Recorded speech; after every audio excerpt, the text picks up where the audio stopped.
Hi, good morning children. How are you? My name is Venkateshwari. I am teaching Telugu. Today I am going to introduce ద్విత్వాక్షర పదములు. ఓకేనా? ఇప్పుడు ద్విత్వాక్షర పదాలు మనం నిన్నటి class వరకు చెప్పుకున్నాం కదా. ఇప్పుడు ఒక్కసారి వాటిని మనం ఏమేమి చెప్పుకున్నామో అవన్నీ ఒకసారి రివైజ్ చేసుకుందామా మరి? ఓకే, ఫస్ట్ మనం చెప్పుకున్నటువంటిది అక్షరమాల. ఆ అక్షరమాలలో అచ్చులు ఉంటాయని హల్లులు ఉంటాయని చెప్పుకున్నాం. మళ్ళీ ఆ అచ్చులకి గుర్తులు, హల్లులకి గుర్తులు నేర్చుకున్నాం. తర్వాత ఈ అచ్చులతో వచ్చినటువంటి గుర్తులతో మనము సరళ పదాలు కూడా నేర్చుకున్నాం. ఆ తర్వాత గుణింతాలు నేర్చుకున్నాం. గుణింతాలతో మనం వాక్యాలు కూడా నేర్చుకున్నాం. ఆ తర్వాత ద్విత్వాక్షర పదాలు నేర్చుకుంటున్నాం. ఈ ద్విత్వాక్షర పదాలు అంటే ఏంటి? ఒక హల్లుకి మరొక హల్లు కాకుండా అదే అక్షరము ఒత్తుగా వచ్చి చేరడాన్ని ద్విత్వాక్షరము అంటారు. అంటే ఒక హల్లుకి అదే హల్లు ఒత్తుగా వచ్చి చేరడాన్ని ద్విత్వాక్షరము అని అంటారు. ఏమంటారు? ద్విత్వాక్షరం. ద్విత్వాక్షరము అంటే ఏంటి? ఒక హల్లుకు అదే హల్లు ఒత్తుగా వచ్చి చేరడాన్ని ద్విత్వాక్షరము. ఫర్ ఎగ్జాంపుల్ ఏం చెప్పుకున్నాం? కాకి కావత్తు, అక్క, వక్క, చెక్క, నక్క, కుక్క. వీటిలో ఏమొచ్చినాయి? కాకి కావత్తే వచ్చింది. అంటే అదేంటి? ద్విత్వాక్షరము. ఇటువంటి పదాలను మనం నేర్చుకున్నాం. అలానే ఇప్పుడు ద్విత్వాక్షర పదాల్లో మనం కొన్ని నేర్చేసుకున్నాం కదా. అవేంటో ఒకసారి రివైజ్ చేద్దామా? ఏంటవి? క, గ, చ, జ, ట, డ, త, ద, న, ప, బ, మ, య, ర, ల, వ. ఇంతవరకు మనం ద్విత్వాక్షర పదాలు ఈ అక్షరాల మీద నేర్చుకున్నాం. అయితే ఈ హల్లుల్లో వచ్చినటువంటి ప్రతి దానికిను మనం ద్విత్వాక్షర పదాలు అనేటటువంటివి నేర్చుకున్నామా? లేదు కదా. కొన్ని పదాలకి నేర్చుకున్నాం. అవునా? కొన్ని అక్షరాలకే కదా మనం పదాలను రాసాము. అంటే ద్విత్వాక్షరం అనేది అన్నింటికీ కూడా రాదు. కొన్ని సంయుక్తాక్షరాలకి, కొన్ని సంశ్లేషాక్షరాలకి కూడా ఉపయోగిస్తాయి. అలానే ఇప్పుడు తర్వాత మనకి స అనే అక్షరం వస్తుంది కదా. దీంట్లో ద్విత్వాక్షరము అనేటటువంటిది కొన్ని పదాలు మాత్రమే వస్తాయన్నమాట. రేర్, నిశ్శబ్దము, సైలెంట్గా ఉండండి అంటారు కదా క్లాస్లో మ్యామ్. అంటే సైలెంట్ అంటే ఏంటి? నిశ్శబ్దము. నిశ్శబ్దము అంటే శా కింద శావత్తు. అలానే నిశ్శేషముగా. నిశ్శేషము అంటే ఏంటి? శేషము లేకుండా, ఏం బ్యాలెన్స్ లేకుండా. బ్యాలెన్స్ అంటే శేషము. నిశ్శేషము అంటే ఎటువంటి బ్యాలెన్స్ లేకుండా ఉండడం, నాట్ బ్యాలెన్స్. దీన్ని నిశ్శేషము, సే కింద శావత్తు.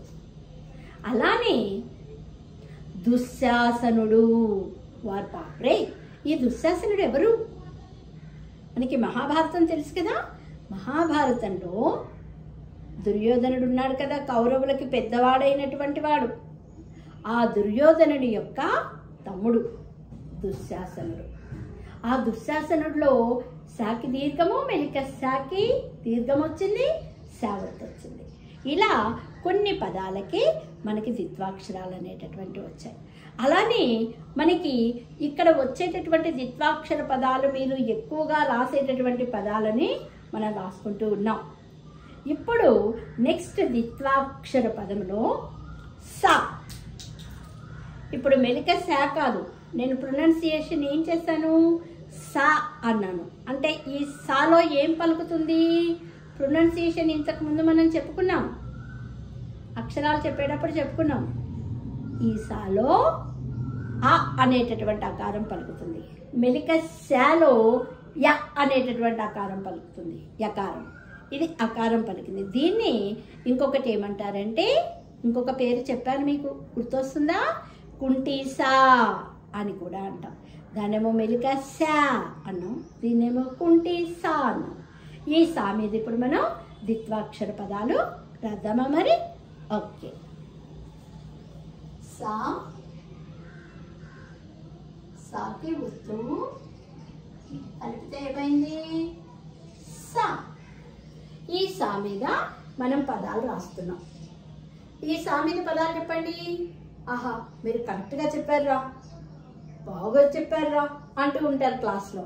అంటే కరెక్ట్ అంటాను ఏమంటాం తెలుగులో? నిజంగా అంటాం కదా. దాన్ని ఇంకా తెలుగులో ఏమంటారు తెలుసా? లెస్స పలికితివి అంటారు. ఏమంటారు? లెస్స.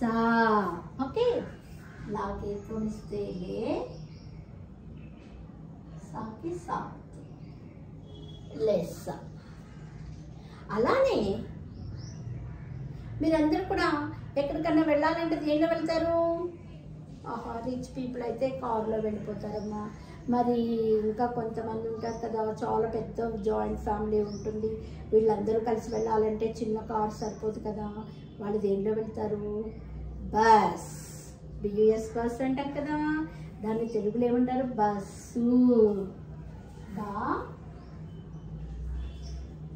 సా కొలిస్తే సు, సుకి సాగుతూ బస్సు. ఓకే. అలానే ఇంకా మనం ఏమని చెప్పచ్చు? ఈ స్టేట్స్ ఉన్నాయి. స్టేట్స్లో అస్సాం అని ఉంటుంది కదా, అస్సాం, ఒరిస్సా, అస్సాం, ఇవన్నీ కూడా ఇండియాలో చాలా స్టేట్స్ ఉంటాయి కదా. అస్సాం. సాకి దీర్ఘం ఇస్తే సా, అసా. సావర్తిస్తే అస్సా, అస్సాం అన్నాం కదా, కాబట్టి ఇక్కడ సున్నా, అస్సాం అంటున్నామా? అలానే మీరందరూ చూడండి, మీ ఏజ్ ఎంతమ్మా, ఏజ్ ఎంత అని అడుగుతూ ఉంటాం. అప్పుడు మీరేమంటారు? హౌ ఓల్డ్ ఆర్ యు అనగానే అప్పుడు ఏం చెప్తారు? ఏజ్ చెప్పేస్తారు కదా, ఎంతో ఇయర్స్ చెప్తారు కదా. దాన్ని మనం ఏమంటామంటే ఆ ఏజ్ని వయస్సు అంటాం. ఏమంటాం? వయస్సు. వా యా సా కొలిస్తే సు, సుకి సావత్తు, వయస్సు అన్నామా? అలానే చూడండి, ఒక సెయింట్ ఉంటాడు. సెయింట్ ఏం చేస్తాడు? మెడిటేషన్ చేస్తూ కూర్చుంటాడు. దాన్ని ఏమంటాం మనం? తపస్సు. ఏమంటున్నాం? తపస్సు. తా పా సా కొలిస్తే సు, సావత్తు, తపస్సు అన్నామా? ఇంకా ఏమనొచ్చు మరి? వీళ్ళందరూ కూడా స్విమ్మింగ్కి వెళ్తారు కదా, వెళ్తారా? స్విమ్మింగ్ చేస్తాం కదా, సమ్మర్లో మంచిగా బాగుంటుంది కదా వాటర్లో స్విమ్మింగ్ చేస్తే. ఆ స్విమ్మింగ్ పూల్ ఏమనొచ్చు? సరస్సు. ఏమనొచ్చు? సరస్సు. అలానే ఇక్కడ సరస్సు. ఇవన్నీ కూడా మీరు రాదురు కానీ, ఓకే, నేను మామూలుగా చెప్పేస్తాను. అలానే ఇంకా అందరూ కూడా బాణాలు వేస్తూ ఉంటారు కదా. రాముడు బాణం ఎక్కువ పెట్టాడు, వేస్తూ ఉంటారు కదా. ఆ బాణాలను ఏమనొచ్చు? ధనుస్సు. అంటే విల్లు ఎక్కుపెట్టి రాముడు బాణం వదులుతాడు కదా, దాన్ని ఏమనొచ్చు? ధనస్సు. ఓకే. ఇలా ఈ పదాలన్నీ కూడా సావత్తు పదాలు. మీరు రాసేస్తారు కదా. ఆ తర్వాత మనం అలా నెక్స్ట్ హా కదా. హా మీద మనకి ద్విత్వాక్షరం కంటే సంయుక్తాక్షరాలు ఎక్కువ వస్తాయి. మనం నెక్స్ట్ సంయుక్తాక్షరాలు చెప్పేటప్పుడు మన రాయనటువంటి అక్షరాల మీద, మెలిక సా మీద, షా మీద వచ్చేటటువంటి పదాలన్నీ కూడా మనం సంయుక్తాక్షర పదాల్లో నేర్చేసుకుందాం. ఓకేనా? ఇప్పుడు అలా, అలా మీద ద్విత్వాక్షర పదాలు. అలా వస్తూ అల్లా. ఓకే. ఈ అలా మీద ద్విత్వాక్షరం. ఇప్పుడు మనందరం చూడండి టెంపుల్కి వెళ్దాం. టెంపుల్ ఏమంటారు తెలుగులో? గుడి, కోవెల అంటారు. మరి చాలా టెంపుల్స్ ప్లూరల్ చెప్తున్నాం. అప్పుడు టెంపుల్స్ని ఏమనాలి? గుళ్ళు. ఓకే, ఏమంటాము? గుళ్ళు. ప్లూరల్ ఫార్మ్స్ అన్నమాట. గుళ్ళు. ఓకే, అలానే ఇంకా ఏం రాయొచ్చు? మనకి లెగ్స్ ఉన్నాయా అందరికీ? లెగ్స్ అంటే తెలుసు కదా, కాళ్ళు. అవునా? కాబట్టి కాళ్ళు రాయొచ్చు. కాకి తీద్దాము, అలాకి కొమ్ము, కాళ్ళు. అంటే మళ్ళీ ఇక్కడ మీరు లాకి కొమ్ము ఇచ్చారనుకోండి, కాలు సింగులర్ అయిపోతుంది. ఇక్కడ మనం ప్లూరల్ ఫామ్ రాస్తున్నాం కదా, కాబట్టి అలాకి కొమ్ము, అలా వద్దు, కాళ్ళు. అలానే వాటర్. వాటర్ని ఏమనొచ్చు? నీరు అంటాం కదా, దాన్ని నీళ్ళు. అంటే వాటర్ సింగులర్ ప్లూరల్ అని ఉండదు. కొంచెం వాటర్ ఇస్తావా అంటాం, అంతేగాని వాటర్ వాటర్స్ అనం కదా. అంటే అది ప్లూరల్ ఫామ్లోనే వచ్చేస్తుంది, బహువచనమే వస్తుంది తెలుగులో. కాబట్టి నీరు, నీళ్ళు అనేది బహువచనమే. కాబట్టి నీళ్ళు. అలానే డీర్స్ ఉన్నాయి. డీర్స్ని ఏమంటాము? ఏమంటాం? లేడీ, లేళ్ళు. అవునా? అలానే తేళ్ళు పుడతాయి కదా, జర్రీ, దాన్ని తేళ్ళు అంటాం. నీళ్ళు, కాళ్ళు, తేళ్ళు ఇలా. అలానే మనం జైలుకి వెళ్ళామనుకోండి, ఖైదీని ఏం చేస్తారు? బంధించేస్తారు. దేంతో బంధించేస్తారు? సంకెళ్ళు, అంటే గొలుసులతో బంధించేస్తారు కదా, కాబట్టి అది సంకెళ్ళు. ఇలా మనం అలా మీద పదాలు రాయొచ్చు. సం, కాకేత్వము, సంఖ్య, అలాకి కొమ్ము, అలా వత్తు, సంఖ్యలు. ఇంకా ఏం రాయొచ్చు దీని మీద? మీ అందరికీ కూడా టీత్ ఉన్నాయా? ఉన్నాయి కదా. టీత్ని ఏమంటారు? పళ్ళు. పళ్ళు అంటే ఫ్రూట్స్ అనుకునేరు, అవి కాదు. అవేంటి? డాకి కొమ్ము, లావత్తు పెడితే పండ్లు, ఫ్రూట్స్. ఇవేంటి? టీత్. ఆ టీత్ని ఏమంటారు? పళ్ళు. అలా ఉపయోగిస్తాం.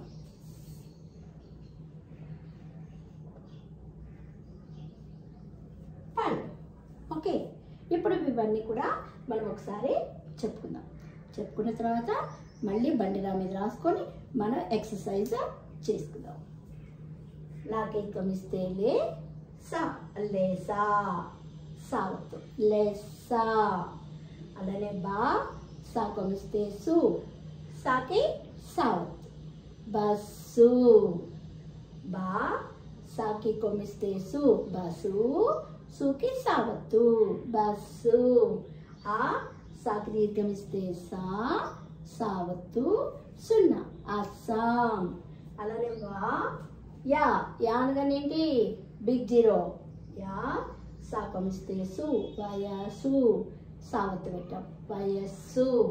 అలానే తా, పా, సు, తపస్సు. ఎందుకని ఇక్కడ చెప్పాను? సాకం పెడితే సు, సుకి సావత్తు పెడితే సు, తపస్సు. అలానే అలా ఒత్తుతో గా కొమిస్తే గు, లా కొమిస్తే లు, గుడు. అలా ఒత్తు పెడితే గుళ్ళు. కాకి దీర్ఘమిస్తే కా, అలా కొమిస్తే లు, కాళ్ళు. అలా ఒత్తు పెడితే కాళ్ళు. అలానే చెప్పులు వేసుకుంటాం మనం, శాండిల్స్, వాటిని ఏమనొచ్చు? జోళ్ళు. అలా మీరు పదాలు రెడీ చేసినప్పుడు మీరు చేతులు కానీ. అలానే వాటర్. నాకి గుడి దీర్ఘమిస్తేని, అలా కొమిస్తేడు, లుకి లావత్తు, నీళ్ళు. సాకి సున్నా పెడితే సం, సంయుక్తాక్షరము అనగానే ఏంటి? సున్నాతో కూడుకున్నటువంటిది అనుకున్నాం కదా. సాకి సున్నా పెడితే సం, కాకేత్వమిస్తే కే, సంకే, అలా కొమిస్తేడు, సంకేళ్ళు. అలా వత్తు, సంకెళ్ళు. అలానే పా, అలాకి కొమిస్తేడు, పాడు. అలాకి ఒత్తిచ్చాం, అప్పుడేమైంది? పళ్ళు. ఓకేనా? తర్వాత ఏంటి? మనం బండిరా మీద రాసుకున్నాం. ఓకే, అలా అయినాక బండిరా, బండి రావత్తు. ఇది మీకు చాలా ఈజీగా వచ్చేస్తుందరా. బండి రావత్తు. బండి రావత్తు మీద మనం ఏమనొచ్చు, మన ఇంట్లో కట్టెలు ఉంటాయి కదా, స్టిక్. ఆ స్టిక్ని ఏమంటాము, కర్ర అంటాం. నేను అంతకుముందు చెప్పాను, బండిరా అనేటటువంటిది ఉపయోగిస్తున్నాము. ఇది మామూలుగా ఎప్పుడు మేము చదువుకునేటప్పుడు ఉపయోగించాం బండిరా. ఇప్పుడు మీకు మీ జనరేషన్కి అక్షరాలన్నీ తగ్గించేసుకుంటూ వెళ్ళారు, మామూలు రా అక్షరమే చెప్పేస్తున్నారు. కాకపోతే మనం నేర్చుకునేటప్పుడు బండిరా అనేటటువంటిది ఒకటి ఉంది, దానికి కూడా ఒత్తు రాయొచ్చు అనేది మీకు తెలియాలి కాబట్టి చెప్తున్నాను. రాసేటప్పుడు బండిరా రాయకపోయినా ఇప్పుడు రైట్ అంతే. ఓకేనా? ఇప్పుడు చూడండి, కర్ర, కా, బండిరా, బండిరా కర్ర. అలానే గొర్రె, గాకొత్తం ఇస్తే గో, బండిరా, గొరా, ఏత్వం గొర్రె, బండిరా వస్తాం గొర్రె. అలానే పుర్రె. పుర్రె ఏంటండి, మన యొక్క కపాలము కదా, హెడ్. పుర్రె. పాకి కొమ్ము. పాకి కొమ్ము ఎక్కడ పెట్టాలి, గుర్తొచ్చిందా? పక్కన పెట్టేద్దామా? ఓ నోనా, ఎస్, కింద నుంచి పెట్టాలి. పాకి కొమ్ము పెడితే పూ, బండిరాయే, ఏంటేంటి ఏత్రం, పురే, బండిరావు, పుర్రే. అలానే బఫెలోస్, బర్రె. ఓకే, బర్రె, గొర్రె అంటూ ఉంటాం కదా, జనరల్గా వాడుతూ ఉంటారు కదా. అలానే పుర్రే. అలానే బుర్రా. పుర్రెన్న, బుర్రన్న ఒకటే. ఓకే, అలానే బర్రె.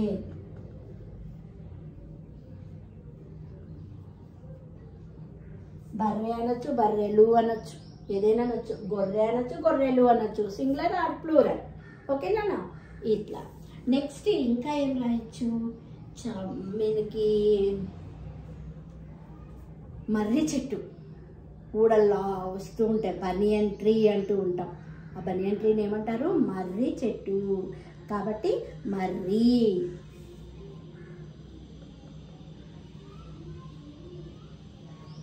మా, బండిరా, మరా, మరాకి గుర్తించాం. మరి, మరికి అనా బండిరా వచ్చాం, మర్రి. చాకిత్వము, టాకిత్వము, టావత్తు. దీనిలో ద్విత్వాక్షరాలు ఎన్ని వచ్చాయి, 2 వచ్చాయి. బండిరా వచ్చింది, టా వచ్చింది. గుర్తించారా? ఇలా మనం రాస్తున్నాం. కా, బండిరా, కరా, కరాకి బండిరా వద్దు. అలానే గొత్తం ఇస్తే గో, బండిరాకి ఏత్వం గొర్రె అనవద్దు. ఓకే, బండిరా వద్దు గొర్రె. అలానే పాకం ఇస్తే పూ, బండిరా ఏత్వం ఇస్తే రే, బండి రావద్దు. ఏమొచ్చింది, పుర్రే. అలానే బర్రె. అలానే మా, బండిరాకి గుడి, మరి, మరికి బండి రావద్దు, మర్రి. చాకేత్వం ఇస్తే చే, టాకం ఇస్తే టూ, టూకి టా ఒత్తిస్తే టూ, మర్రి చెట్టు. ఓకే, ఇప్పుడు మనం ద్విత్వాక్షర పదాల్లో మనం ఇవి రాసేసుకున్నాం. ఓకేనా? ఇప్పుడు వీటి మీద మనం ఎక్సర్సైజ్ చేయాలి. నెక్స్ట్ క్లాస్లో ఎక్సర్సైజ్ చేస్తాను. ఎక్సర్సైజ్ అనేటటువంటిది మీ చేద్దాం. ద్విత్వాక్షర పదాలన్నింటి మీద ఎక్సర్సైజ్. ఓకే, ఓకేనా? Okay, bye.